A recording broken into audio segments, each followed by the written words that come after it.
A little opportunity to talk to you about the wrappers.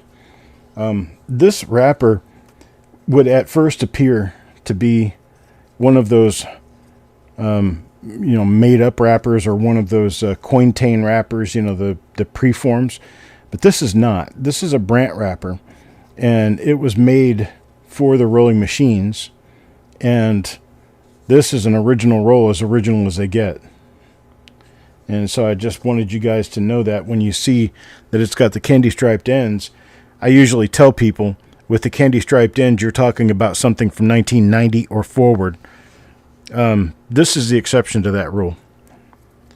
I have to stuff the flips, and so if you will forgive me while I chit-chat with you for a few minutes while I stuff flips, because it's going to take me a little while to get this finished up.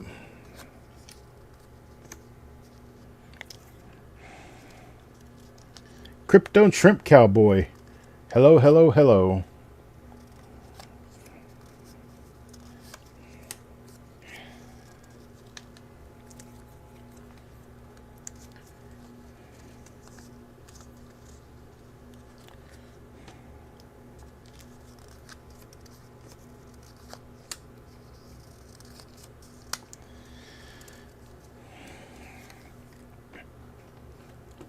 So, yeah, for anyone, perchance, who happens to be listening, that will be at the Fun Show this coming weekend in Orlando, Florida, I'll be there.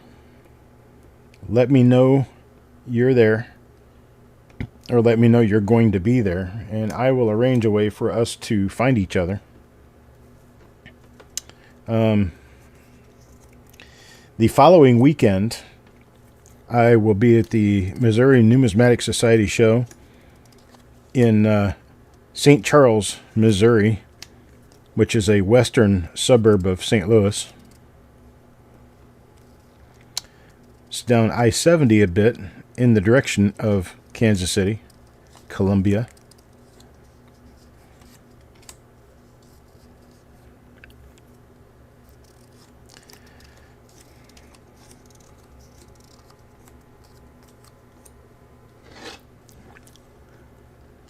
Still working on getting these stuffed, so you have to give me a few minutes. This is something that kind of flew up on me at the last minute, I guess, because I am notorious for last minute stuff. But yeah,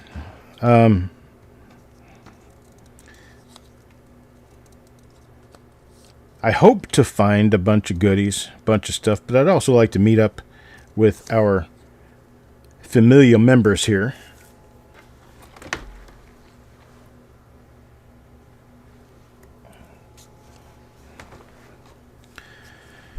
We do dinners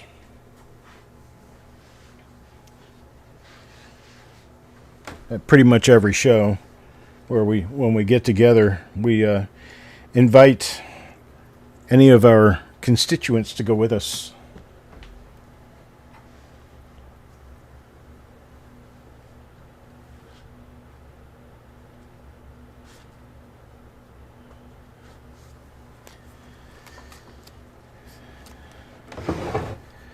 Now, this will be the last roll that I do today.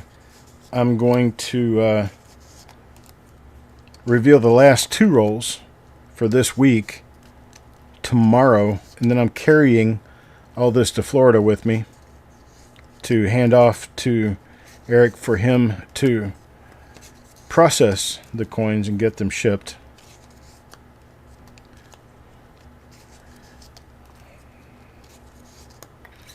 Yeah, what's St. Louis for you? Maybe a 9-hour drive, 8-9 hour drive.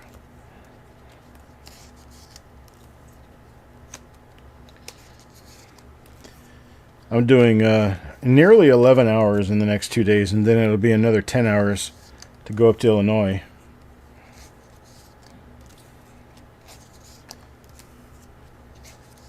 Find my way across the river into St. Louis. 7 hours. Not too bad.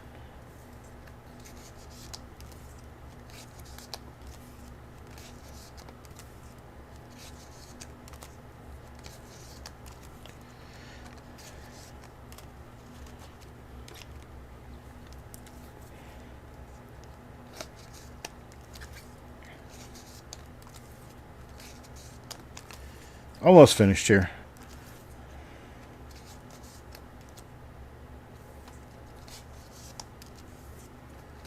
The way she drives. Dude, never a good idea to slam the lady while you're asking her for something. Never a good idea. Just let that sink in.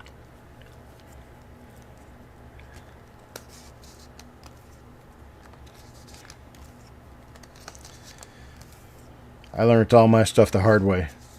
I'm trying to keep other people from having to learn that way.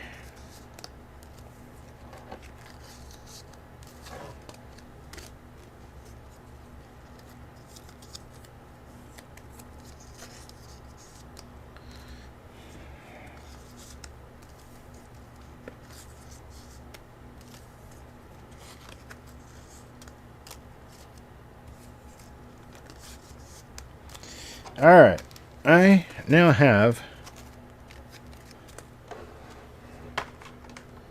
my flips done. So we get on this roll. What do you say we get the job done? Yeah, let me pick this roll apart.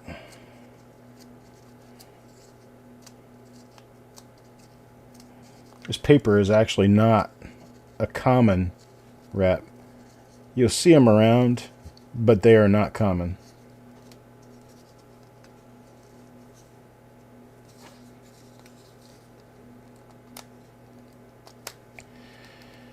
And they did make these into preforms. One end is going to be much better rolled than the other end because they made these into preforms that they give to the banks.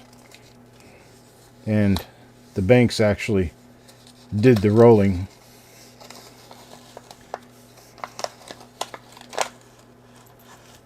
On a wrap and crimp machine. So the goal here, hopefully, is going to be to find some double dies. Let's give it a shot.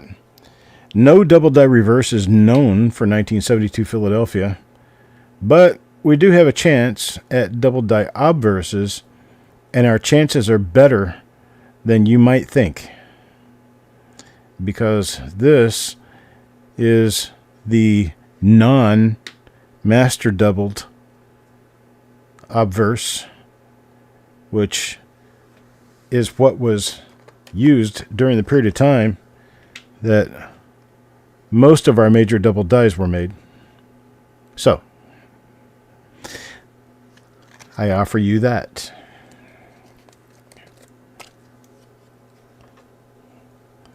All right. There we go. All right, had to make room. Coin number 2, Mickey.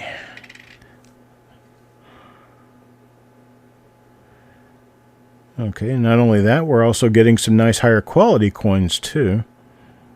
So we have possibilities here. There are definitely possibilities. Well, I tell you what, we get one of the nice double dies in this die state. That's value, folks. Coin number 3 for Carl.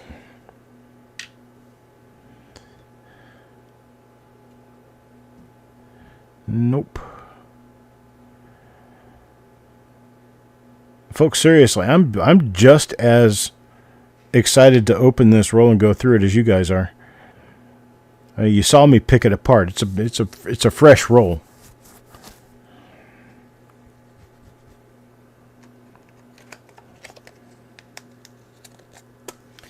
So I'm going to do the reverse for the first 10 coins just to make sure we're not missing anything.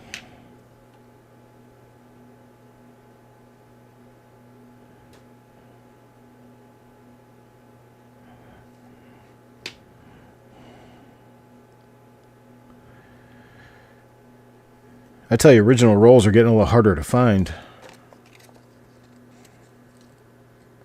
Yeah, this is a very nice roll. There's some decent 65, possibly 66 quality coins in here. So be paying attention when you get these at home. You may have some graders. Not this one.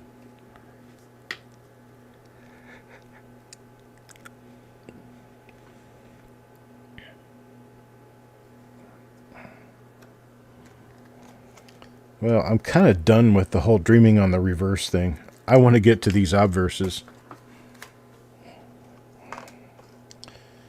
Jackalope Herdmaster. Nope. No Dublin. I'm gonna stay away from the reverses on these. You just don't get anything. Oh, found a 56D RPM number 1. That's awesome. Those are really cool. That's the most obvious of all wheat cent RPMs. Big old D over D Southwest.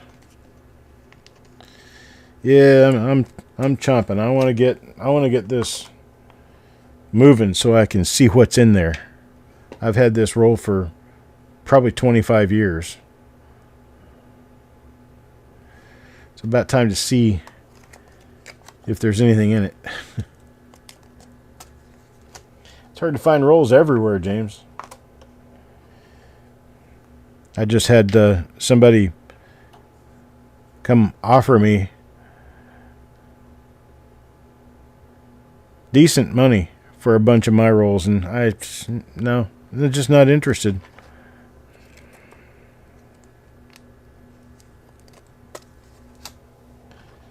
Just not jiving with that.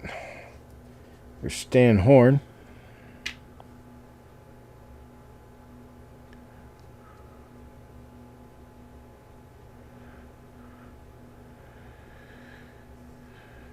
I haven't lost hope yet. We're only 10 coins in. Man, this is a flashy coin. There are some pretty coins in here.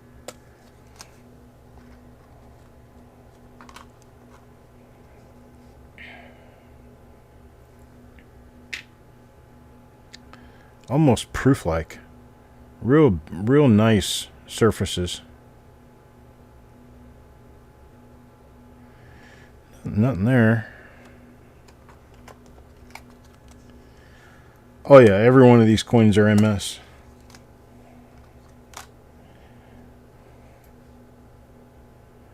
Most of them are they're not high sheen coins, and so they're not likely to go above MS66. Then you see spots like that dumps it down to a 64. But still, it's mint state. No wear.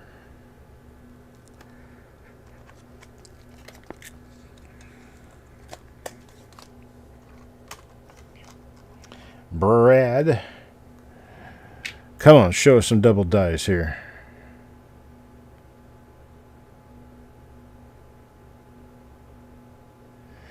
Nada.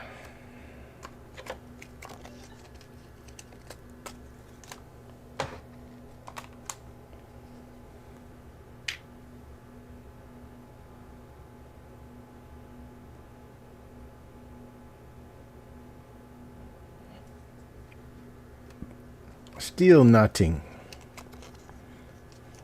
Coin number 14. Now number 15.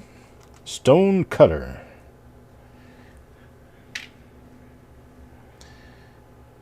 From right field, batting fifth, number 5, Stone Cutter.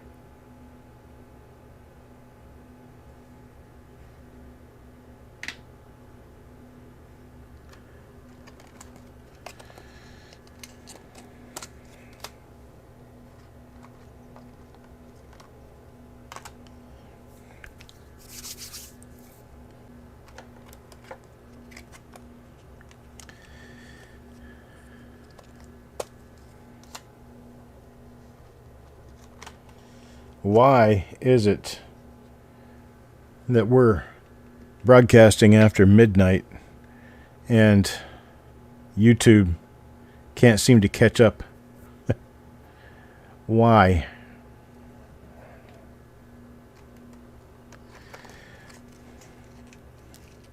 Is everybody still there? I got disconnected from chat. I'm sure other people did too.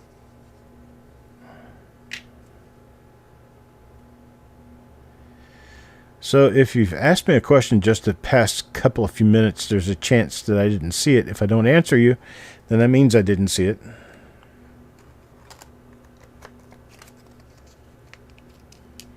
Yeah, it's YouTubes.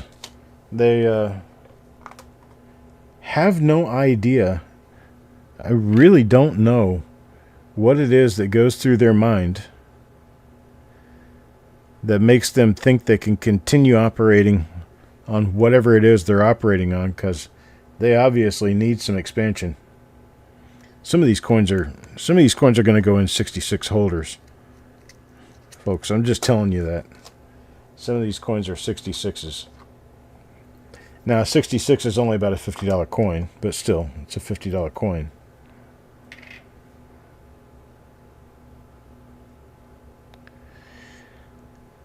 Not this one. I got a pretty nice 65, but man, it's nice and flashy and everything, but there's a lot of little bag hits on this one.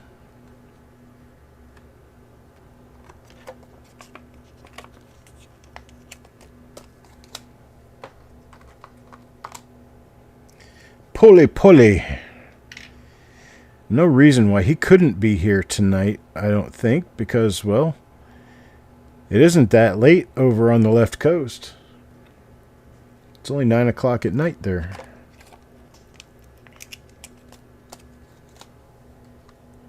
Coin 23, Orig.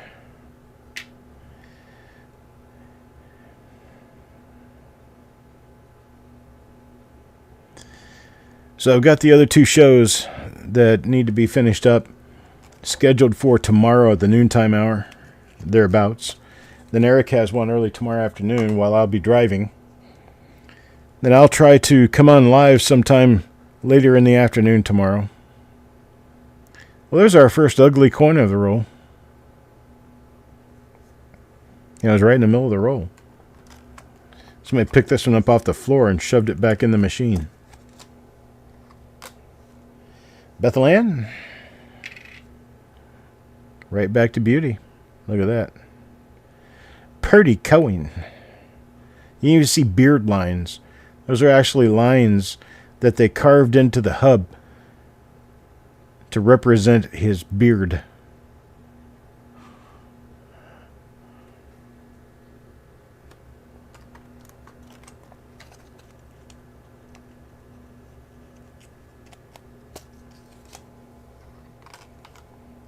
Sissy.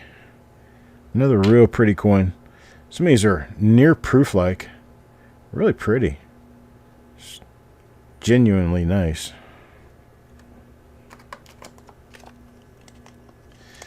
But we're halfway through the roll and haven't found a double die. That tells me our luck isn't so wonderful. But I have found original rolls before that had one example of a good coin. So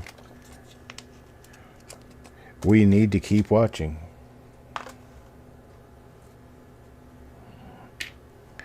Stan Horn.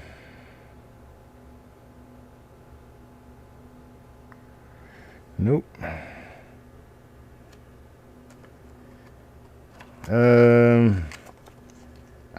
Did you only get one Bethlehem, or did you get more than one?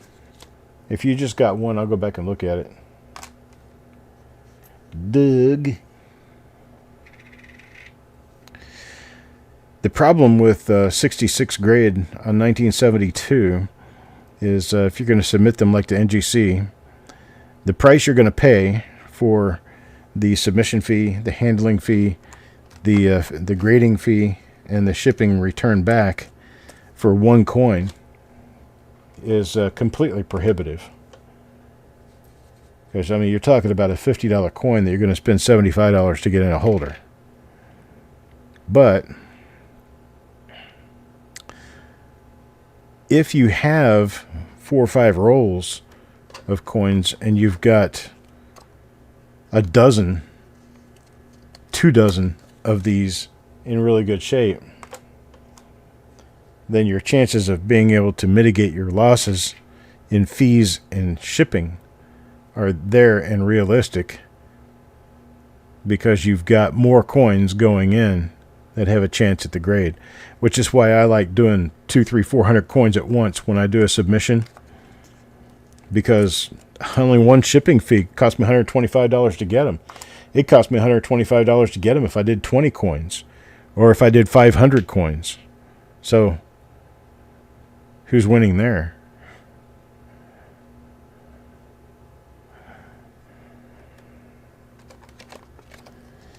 Let me go back and look at Beth Land's coin. It's a special request. I like doing special requests for her sometimes. We'll go back and grade her coin. Let me put my eyeballs on so I can see.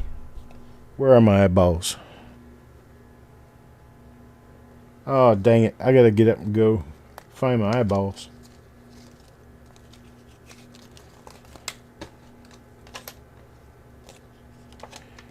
It's coin number 25.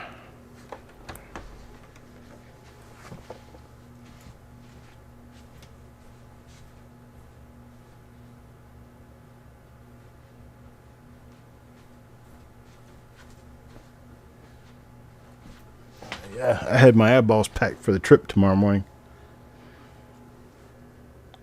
Nope, didn't leave them at Mickey's. Alright. This is Beth Land's coin. Now let me look at it under a loupe and see if it has any larger flaws. My eyesight's not good enough to pick them out.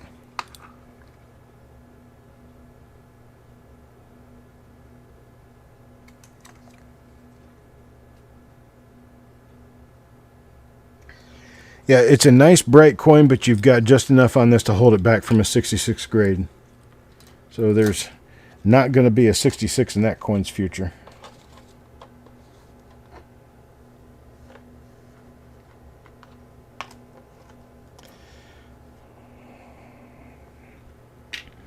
Taco John. Another nice one. No double die. So a lot of these coins are very exceptional. Just really pretty. Oh, Taco John again.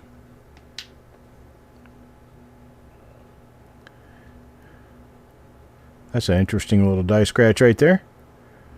Running right through the eye and in. Rim cud. Nothing big and special though. Absolutely Beth Land.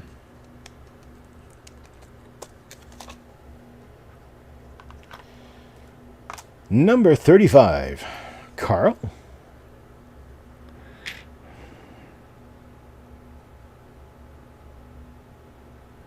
Let's see. Nothing there. Gosh darn it.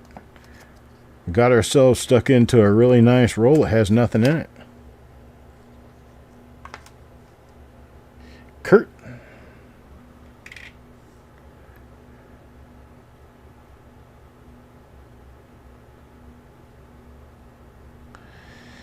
Nothing.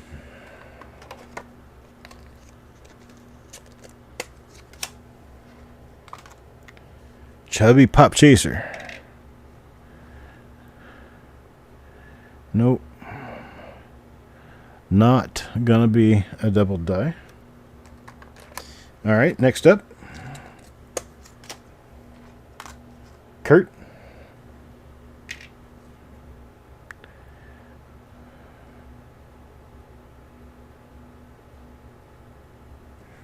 Not there.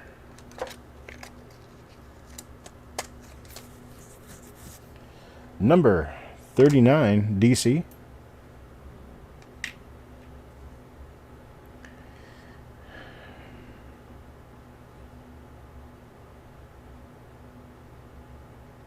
That's an interesting die. A little bit of die damage just above the N of the word in. But there is no doubling. No doubling. You know what I haven't been looking for? Is the reverse of die 4. That could be a possibility here. Stone cutter. Let's look for the reverse of die 4. So we're not finding double dies. May as well try to find something. So the reverse of die 4 has a die scratch coming down southward out of the N of United. And the important part of that is that DDO number 4 is extremely rare. Very few of them known. They're worth thousands of dollars. And after they retired that obverse, they left the reverse on the press, and it kept making coins. And you can actually find coins that were minted with that reverse die because of the markers that it had on it when it was striking DDO number 4.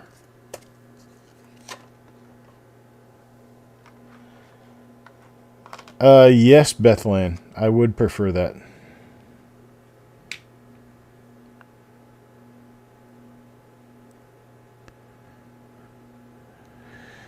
So here we're going to spend the last few coins flipping them over, seeing if we can find that die scratch that makes up the reverse marker for die number 4, DDO.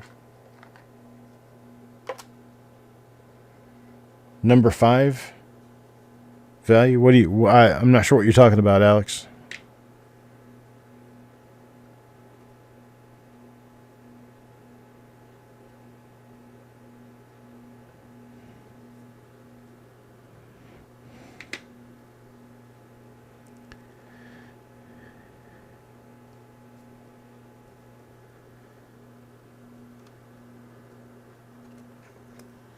Your phone is off. First time that's happened in 5 years. Wow.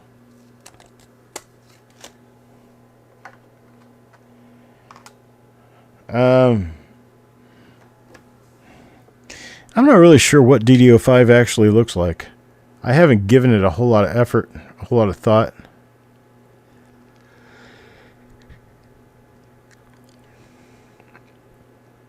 This one looks like a pretty nice coin. That could actually grade 66.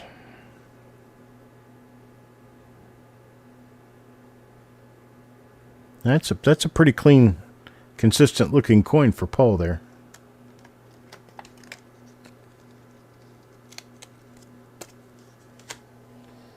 Number 45, Jeff Seeley. This one's not as nice. Just call him like I see him.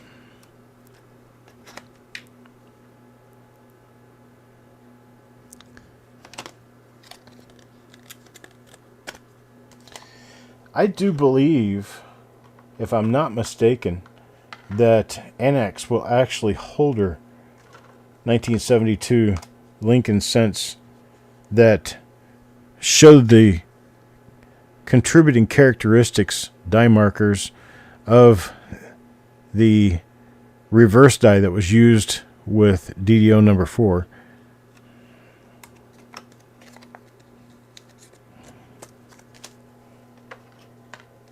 Not sure about that, but I believe I'm right. And I believe that I can fly too, so take me for what I am worth.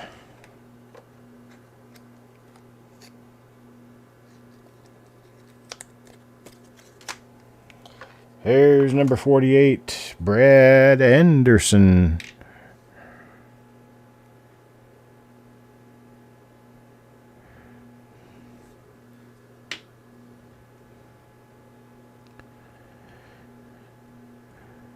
Real pretty coins, but I don't think we got anything coming out of these.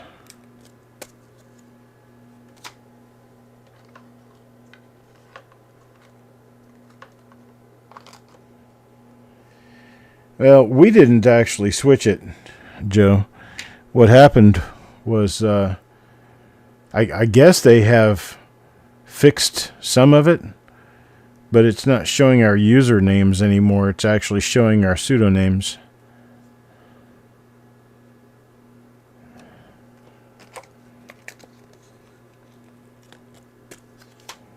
All right, last coin, Sissy. And it's obviously been exposed because it has spots, but that is actually a spiked head die crack. How about that? That's kind of interesting.